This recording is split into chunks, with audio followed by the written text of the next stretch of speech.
இந்த petrol diesel price வந்து 100 ரூபாயை தாண்டி ஒரு லிட்டர் போகுது.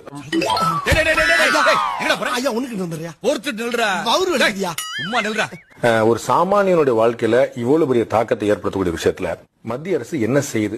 நேத்து கூட பெட்ரோலியம் மினிஸ்டர் தர்மேந்திர பிரதான் சொல்லிருக்காரு, வேற வழி இல்லன்னு இன்க்ரீஸ் பண்றாங்க.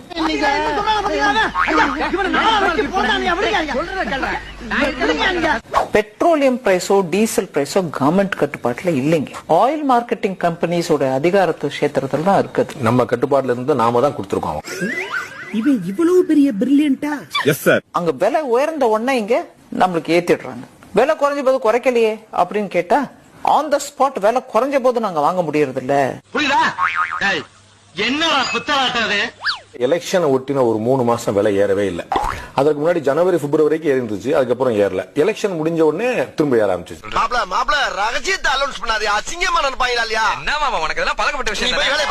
ஆனா இது அந்த மாதிரி ஒரு காம்ப்ளிகேட்டட் விஷயம். இதுக்கு ஒரு நடுநிலையா ஒரு சொல்யூஷன் எடுக்கிறதுக்கு என்ன பண்ணணும்னு வேணா யோசிக்கலாம். பொதுமக்களுக்கு அவங்க மேல பாரத்தை குறைக்கிறதுக்கு நம்ம என்ன பண்ணணும்னு வேணா யோசிக்கணும். மெதுவா எம்பிட்டு மெதுவாயா? அதுக்குள்ள நான் செத்துருவான் போல் இருக்கு. செத்துப்போ நான் தடுக்க முடியுமா? 2012 மே 23ல அன்னைக்கு குஜராத்தோட சீஃப் மினிஸ்டர் அந்த திரு மோடி வந்து ஒரு பயங்கரமான வார்த்தையை சொல்றாரு. அது என்னடா சொன்னா அவன்? Massive hike in petrol prices is a prime example of the failure of the government. அப்படியே சொன்னா? ஆமா. மோடி குஜராத்தோட சீஃப் மினிஸ்டரா இருக்கும்போது it becomes a failure of the central government. Now. இது ஃபெயில் ஆன கும்பல். மோடி குஜராத்ல இருந்தபோது இன்னொன்னு சொல்றேன் உங்களுக்கு. குஜராத் ஸ்டேட் முழுக்க கேஸ் பைப்லைன் கனெக்ஷன் கொடுத்தாரு. ஏதாவது ஒரு ஸ்டேட்ல கம்ப்ளீட்டா லே பண்ணப்பட்டதுன்னா குஜராத்.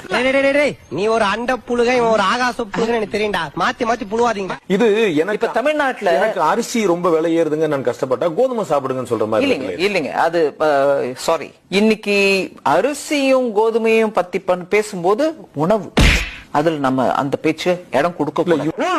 நீங்க அப்படி வரீங்களா? இப்ப மாற்ற பாரு. வெங்காயத்தை சாப்பிடாத குடும்பத்தில் இருந்து வருவதால் வெங்காய விலை உயர்வு குறித்து தாம் கவலை கொள்வதில்லை என்று நிதி அமைச்சர் நிர்மலா சீதாராமன் பேசியிருப்பது சர்ச்சையை ஏற்படுத்தியிருக்கிறது. இது குறைக்கிறதுக்கான முயற்சியில மத்திய மாநில அரசுகளும் சேர்ந்து உட்காந்து பேசணும்ன்றதான் நான் அண்டர்லைன் பண்றேன். நான் அதுக்குன்னு 100 ரூபாய் இல்ல 200 ரூபாய் கூட பொறுத்துக்கோங்க நான் சொல்லல. சொல்லு, நீதான் தைரியமான சொல்லு. நான் வந்து 7 வருஷம் பண்ண முடியுமா? நான் வந்து 2014ல வந்து பிரைம் மினிஸ்டர் சொல்லியிருந்தா நான் புரிஞ்சிருப்பேன். 7 வருஷம் கழிச்சு 21ல இதே சொன்னாருன்னு புரிஞ்சுக்க முடியுமா? 7 வருஷம் நம்ம எத்தனால்ல காமிச்சிருக்க முன்னேற்றத்தை பாருங்க.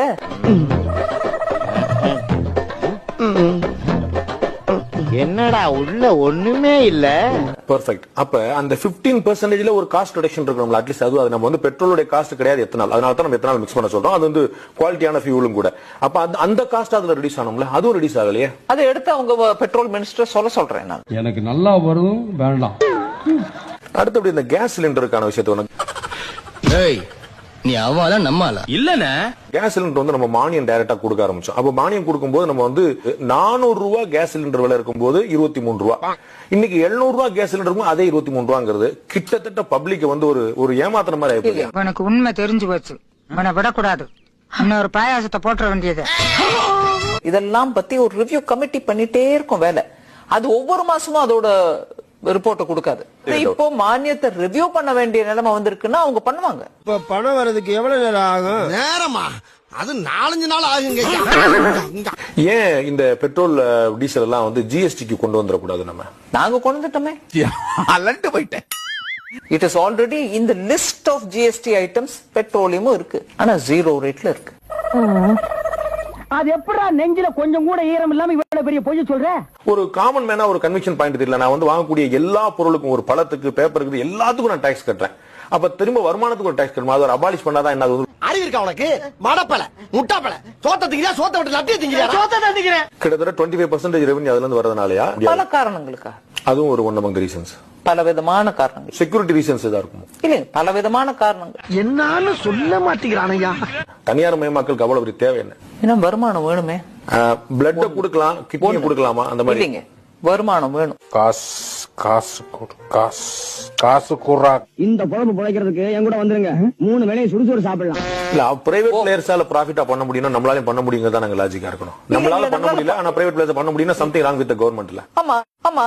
ஏன் அதை கேள்விப்பட்டு பழப்பு சோத்து தானே திங்கிற இந்த குழம்பு பிழைக்கிறது கீழே அசைத்து திருட்டு போயிடலாம். அவங்க என்னோட மாமனோ மச்சனோ இல்ல.